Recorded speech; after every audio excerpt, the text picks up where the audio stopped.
Hi friends, இன்றைக்கி நம்ம chicken சால்னா எப்படி பண்ணுறதுன்னு பார்க்க போகிறோம். இதுக்கு ஃபர்ஸ்ட் சிக்கனை மேரினேட் பண்ணி வச்சுக்கலாம். ஸோ நல்லா வாஷ் பண்ணி க்ளீன் பண்ணி எடுத்து வச்சு சிக்கனை தேவையான அளவுக்கு சால்ட் ஆட் பண்ணிப்போம். இது ஜஸ்ட் சிக்கனுக்கு மட்டும். கிரேவி பண்ணும்போது அதுக்கு தனியாக செப்பரேட்டாக ஆட் பண்ணிக்கலாம். ஸோ சால்ட் ஆட் பண்ணிவிட்டு, இது வந்து 1/2 kg சிக்கன். ஸோ அதுக்கு தேவையான அளவுக்கு சால்ட்டு ப்ளஸ் மசாலா, மஞ்சத்தூள், வீட்டு மிளகாத்தூள், சிக்கன் மசாலா ப்ளஸ் கரம் மசாலா எல்லாத்தையும் இதில் ஆட் பண்ணிக்கலாம்.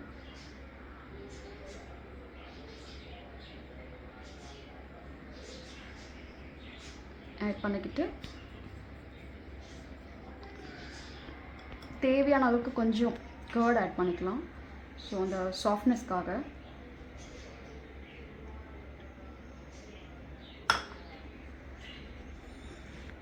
கொஞ்சம் லெமன், இந்த ஃப்ளேவருக்காக.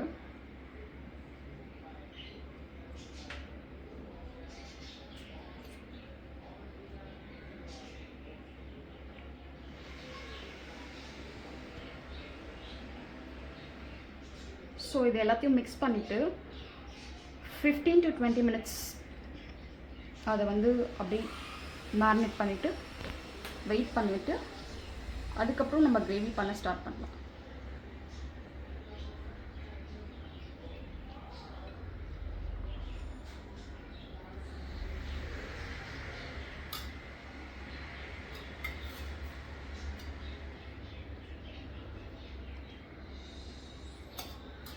இன்கேஸ் கர்ட் பத்தாத மாதிரி இருந்துச்சுன்னா கொஞ்சம் கர்ட் ஆட் பண்ணிக்கலாம். ஸோ கர்ட் ஆட் பண்ணி இந்த மசாலா நல்லா மிக்ஸ் பண்ணிக்கோங்க. ஸோ மசாலா நல்லா மிக்ஸ் பண்ணிவிட்டு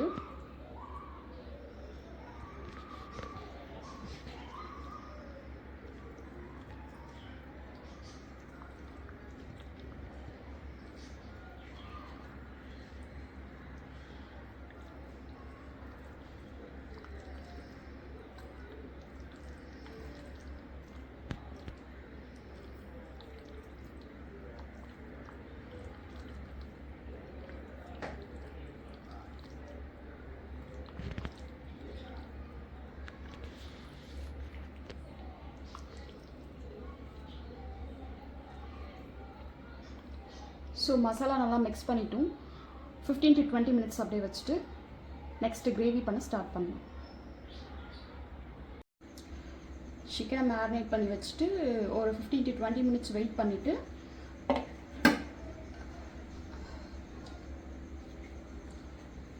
கிரேவிக்கு தேவையான அளவுக்கு ஆயில் ஊற்றிட்டு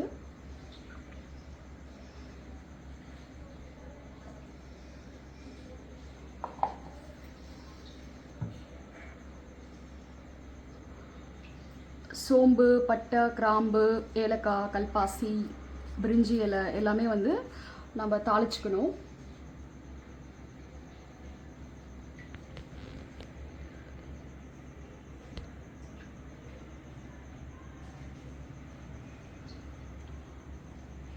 ஆயில் நல்லா ஹீட் ஆயிடுச்சு. ஸோ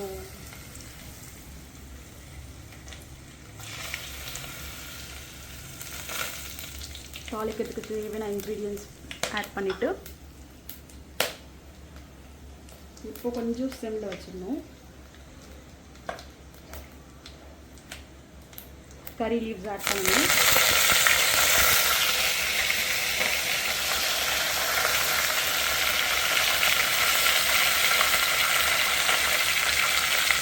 கறி லீவ்ஸ் ஆட் பண்ணிவிட்டு நான் சின்ன வெங்காயம் ப்ளஸ் பெரிய வெங்காயம் ரெண்டுமே எடுத்துருக்கேன். ஸோ அதை ஆட் பண்ணணும்.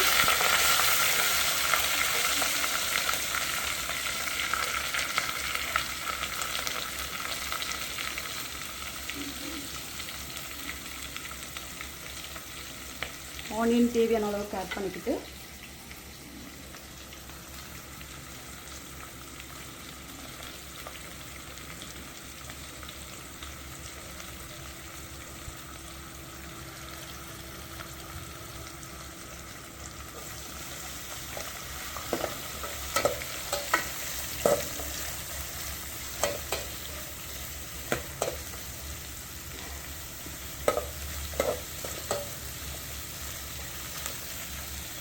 நல்லா ஃப்ரை ஆகணும்.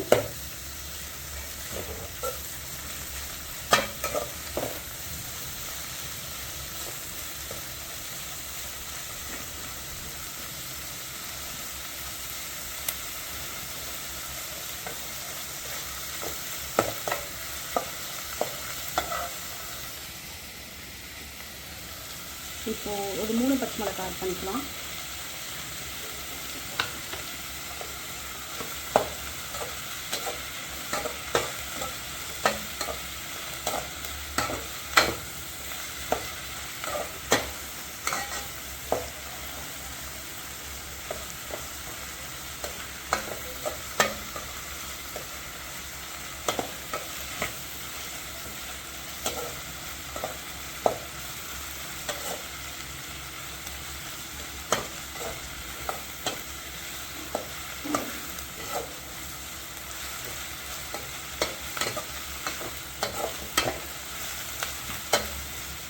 இது நல்லா வதங்கிட்டு இருக்கும்போது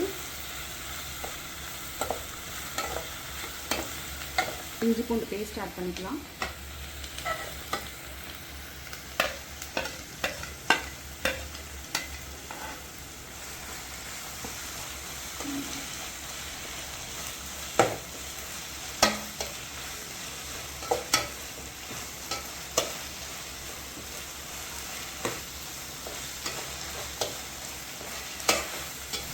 நல்லா வதங்கிடும். வதங்கின பிறகு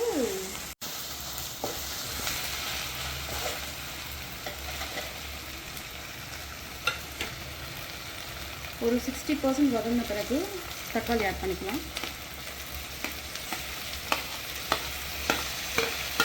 ரொம்ப சின்னதாக சாப் பண்ணி வச்சுக்கோங்க, ஈஸியாக வதங்கணும்.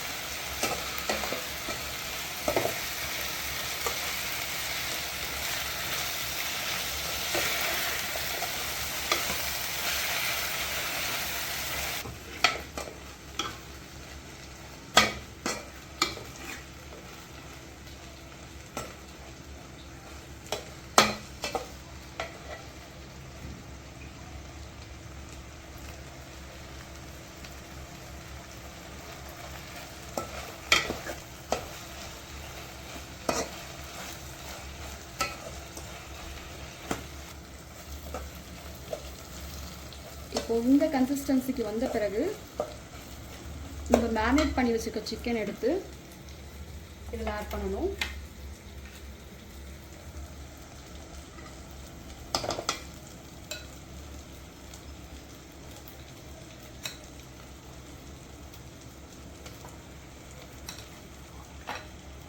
இது எல்லாமே நம்ம சிம்மில் வச்சு தான் பண்ணணும்.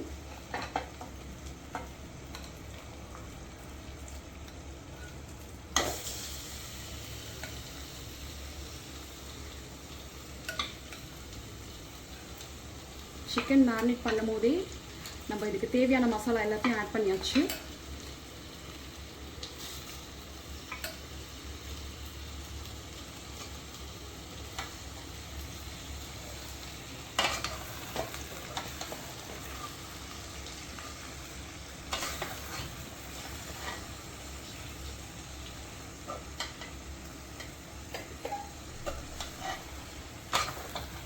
ஸோ இதை நல்லா மிக்ஸ் பண்ணி விட்டுட்டு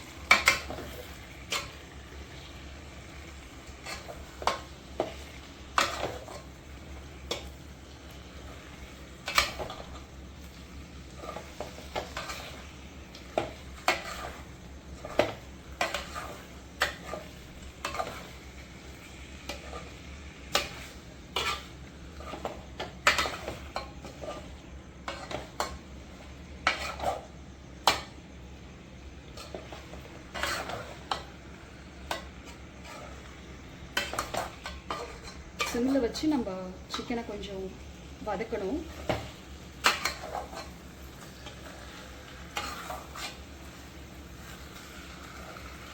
இந்த மசாலா எல்லாமே மிக்ஸ் ஆகும்.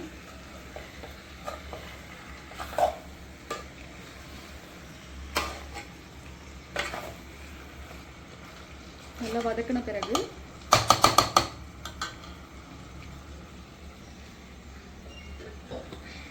தேவையான அளவுக்கு தண்ணி ஆட் பண்ணணும்.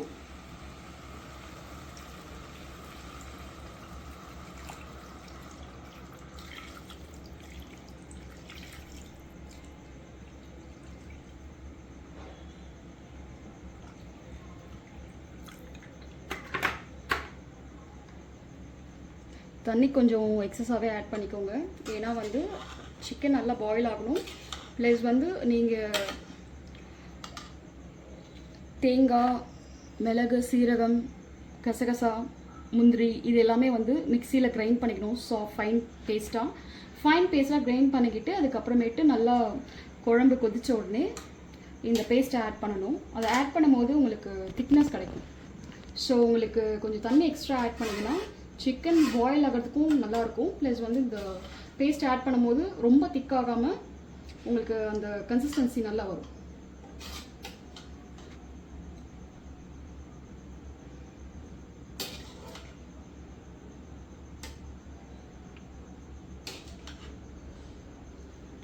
இது அப்படியே கொஞ்ச நேரம் விட்டோன்னா கொதிக்க ஆரம்பிக்கும். கொதிக்க ஆரம்பித்தோடனே கொஞ்சம் சிக்கன் நல்லா பாயில் ஆகும். ஸோ இது ஒரு 20 minutes to 30 minutes டைம் எடுக்கும் பாயில் ஆகிறதுக்கு.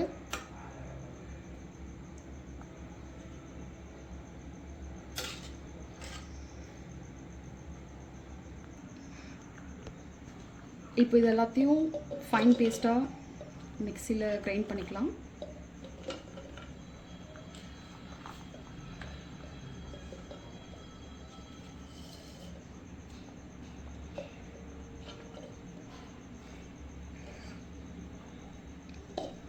கசகசா உங்களுக்கு ஆப்ஷனல் தான், பட் போட்டால் நல்லாயிருக்கும் டேஸ்ட்டுக்காக.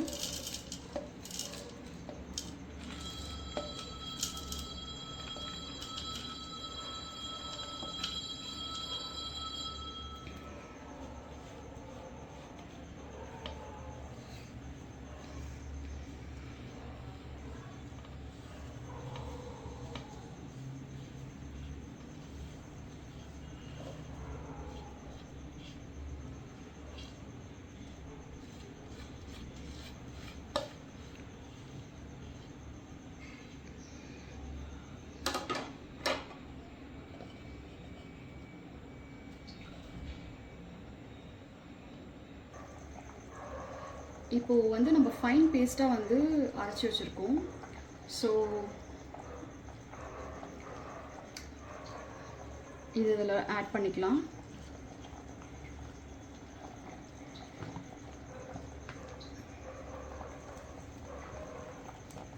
சிக்கன் நல்லா பாயில் ஆயிடுச்சு.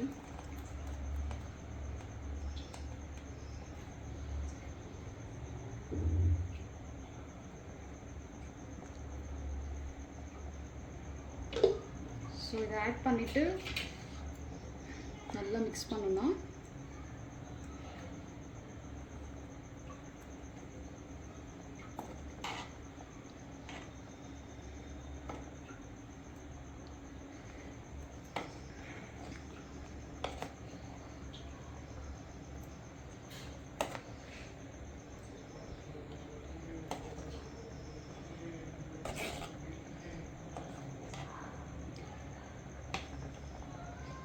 சிக்கன் நல்லா பாயில் ஆன பிறகு இதை ஆட் பண்ணணும்.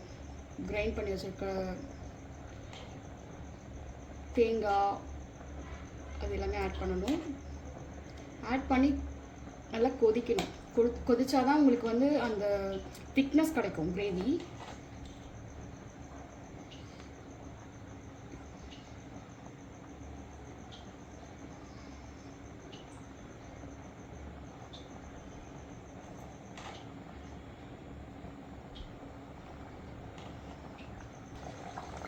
ஸோ இந்த அளவுக்கு குழம்பு நல்லா கொதிச்சிருச்சுன்னா உங்களுக்கு கரெக்டாக இருக்கும். இல்லை இன்னும் வேணும்னா கூட நீங்கள் கொஞ்சம் திக்காக பண்ணிக்கலாம். கொத்தமல்லி ஆட் பண்ணுறேன். நல்லா கொதிச்சு வரும்போது கொத்தமல்லி ஆட் பண்ணிவிட்டு ஸ்டவ் ஆஃப் பண்ணிவிடுங்க.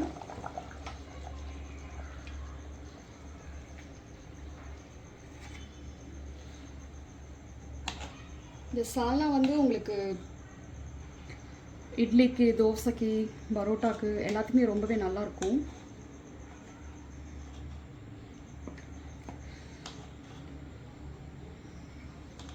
நீங்கள் ஒன்ஸ் ட்ரை பண்ணி பார்த்துட்டு எப்படி இருக்குன்னு கமெண்ட்ல சொல்லுங்கள். தேங்க்யூ.